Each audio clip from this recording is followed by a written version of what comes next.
नमस्कार मित्रों, नमस्कार विद्यार्थियों, कैसे हैं आप सभी। मैं आपका मित्र महाकालेश्वर मिश्र पुनः उपस्थित हूं एक नए वीडियो के माध्यम से। किसी भी समाज में शांति व्यवस्था बनाए रखना एक सबसे महत्वपूर्ण कार्य है जो समाज के अंतर्गत जो समाज का संचालन करने वाले बहुत सारे अंग हैं उनके द्वारा किया जाता है। कार्यपालिका इसमें से सबसे प्रमुख अंग है जिसके अंतर्गत शांति व्यवस्था को बनाए रखने का कार्य किया जाता है। लेकिन न्यायपालिका भी जब ऐसी कोई अपराध होता है जहां पर शांति व्यवस्था को भंग किया जाता है तो न्यायपालिका द्वारा भी ऐसे शांति व्यवस्था को भंग करने वाले व्यक्तियों को दंड देकर अन्य व्यक्तियों के लिए उदाहरण प्रस्तुत कर शांति व्यवस्था बनाए रखने का काम किया जाता है। भारतीय दंड संहिता इंडियन पेनल कोड के अध्याय 8 में लोक प्रशांति के विरुद्ध अपराध के बारे में बताया गया है।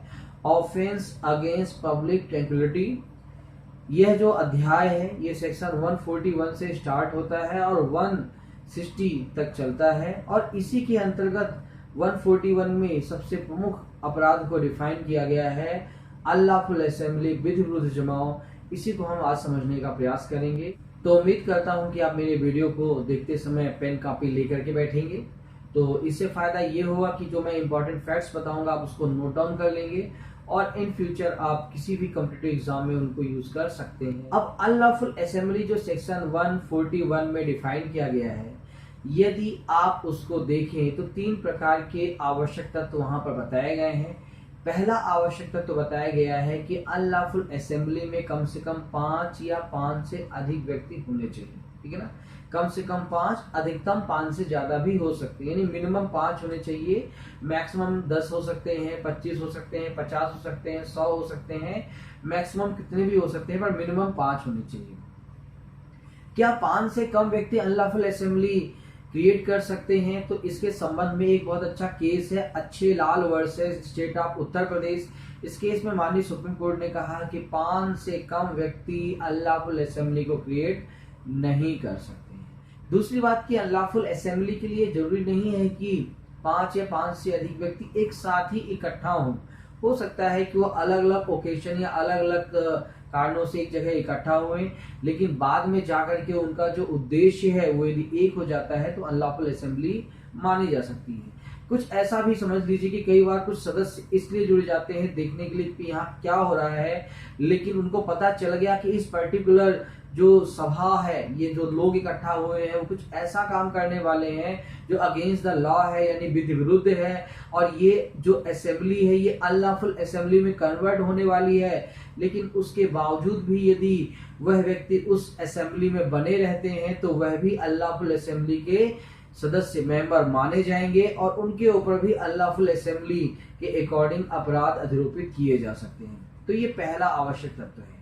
दूसरा आवश्यक तत्व है यहाँ पर कि सामान्य उद्देश्य के अग्रसर के लिए, ठीक है ना, इन प्रोसिक्यूशन ऑफ कॉमन ऑब्जेक्ट। देखिए सामान्य उद्देश्य का जो इंटरप्रिटेशन है यहाँ पर स्ट्रिक्ट इंटरप्रिटेशन होता है, कठोर निर्वचन होता है। यहाँ पर आप जैसे मान लीजिए कोई सदस्य किसी भी अनलॉफुल असेंबली में जुड़ा और उसको जानकारी हो गई कि ये अनलॉफुल असेंबली कुछ तोड़फोड़ करने वाली है। अब भले ही उसने वहां पर तोड़फोड़ नहीं किया, लेकिन यदि उसको इस तथ्य की जानकारी हो गई कि अनलॉफुल असेंबली है और उसके बावजूद भी वो उसमें जुड़ा रहा तो फिर माना जाएगा कि वह सामान्य उद्देश्य के अग्रसर में काम कर रहा है। इसलिए यहाँ पर किसी भी अनलॉफुल असेंबली में पार्टिसिपेट करना ही पर्याप्त होगा किसी व्यक्ति का आपराधिक दायित्व निर्धारण करने के लिए। तीसरा कि इस जो अनलॉफुल असेंबली के सदस्य के द्वारा निम्न कार्य किए जाए तो फिर माना जाएगा कि उन्होंने अनलॉफुल असेंबली क्रिएट की। कौन कौन से कार्य हैं? यहाँ पे 5 प्रकार के कार्य बताए गए हैं। तो पहला है कि किसी भी सांसद, विधानमंडल, केंद्र सरकार, राज्य सरकार, लोक सेवक को आपराधिक बल के द्वारा क्या करना? आतंकित करना, उनको डराना, धमकाना, पहली बात।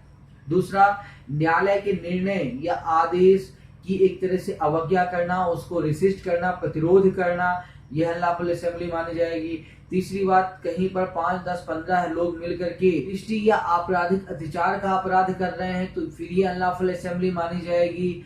अगली बात कि किसी भी व्यक्ति के संपत्ति के अधिकार पर किसी भी प्रकार से हस्तक्षेप कर रहे हैं। लास्ट है कि किसी व्यक्ति को अवैध कार्य या लोभ करने के लिए अनलॉफुल असेंबली बना करके विवश किया जा रहा है।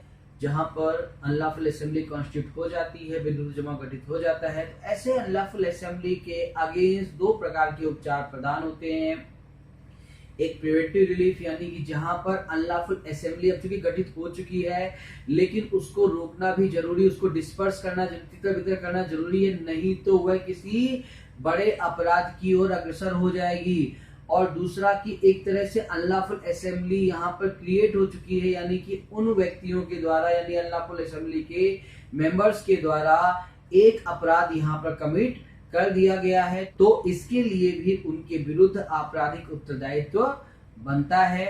अब देखिए जो निवारणात्मक उपचार है वो सीआरपीसी की सेक्शन 129, 129 से लेकर के 132 तक में बताई गई है, यानी कि किन सर्कमस्टांसेस में अनलॉफुल असेंबली को तितर बितर किया जा सकता है, डिस्पर्स किया जा सकता है।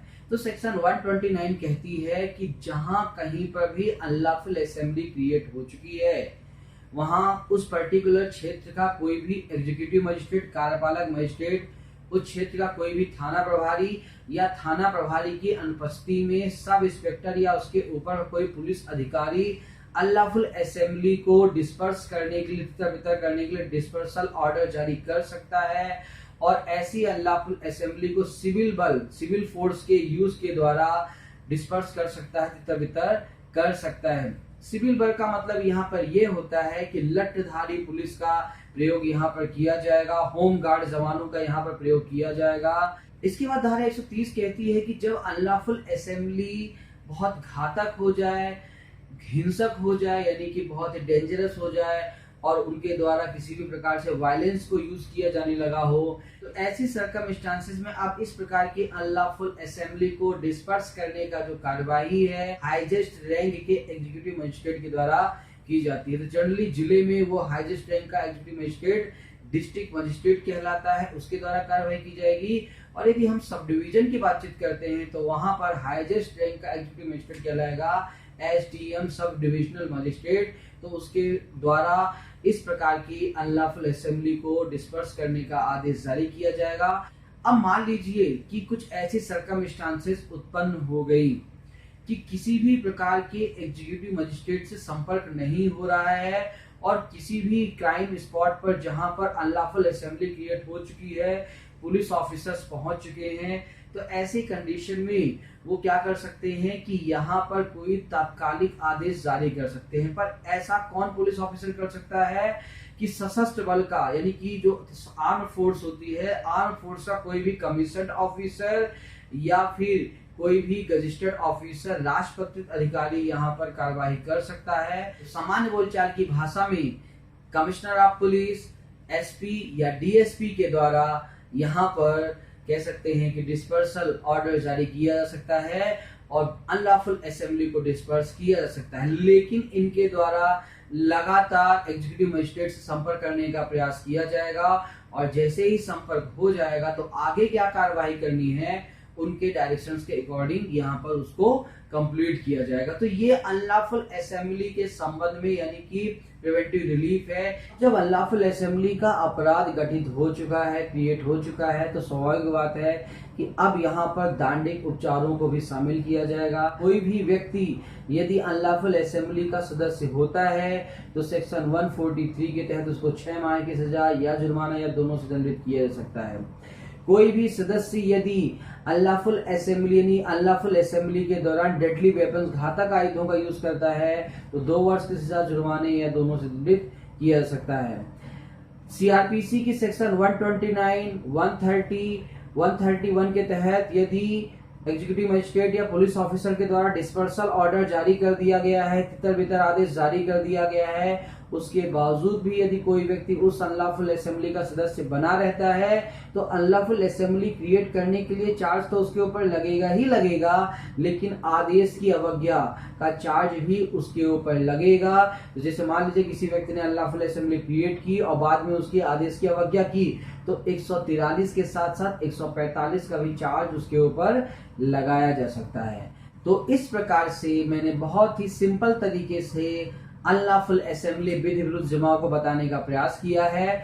और यदि किसी भी जगह पर अनलॉफुल असेंबली क्रिएट हो जाती है तो किस प्रकार से निवारक उपचार और दांडिक उपचार प्रदान किए गए हैं हमारी विधि व्यवस्था के अंतर्गत, वह बात मैंने आपके सामने करने का यहाँ पे प्रयास किया है। उम्मीद करता हूँ कि आपको आज का मेरा लेक्चर पसंद आएगा। यदि आपको मेरा लेक्चर पसंद आए तो कृपया करके मेरे चैनल को सब्सक्राइब करें, लाइक करें, डिसलाइक करें, कमेंट्स के माध्यम से कोई प्रश्न पूछना चाहें तो पूछ सकते हैं। स्वस्थ रहिए, सुरक्षित रहिए, इसी अच्छी कामना के साथ मैं अपनी बात को समाप्त करता हूँ। जय हिंद, जय भारत, नमस्कार।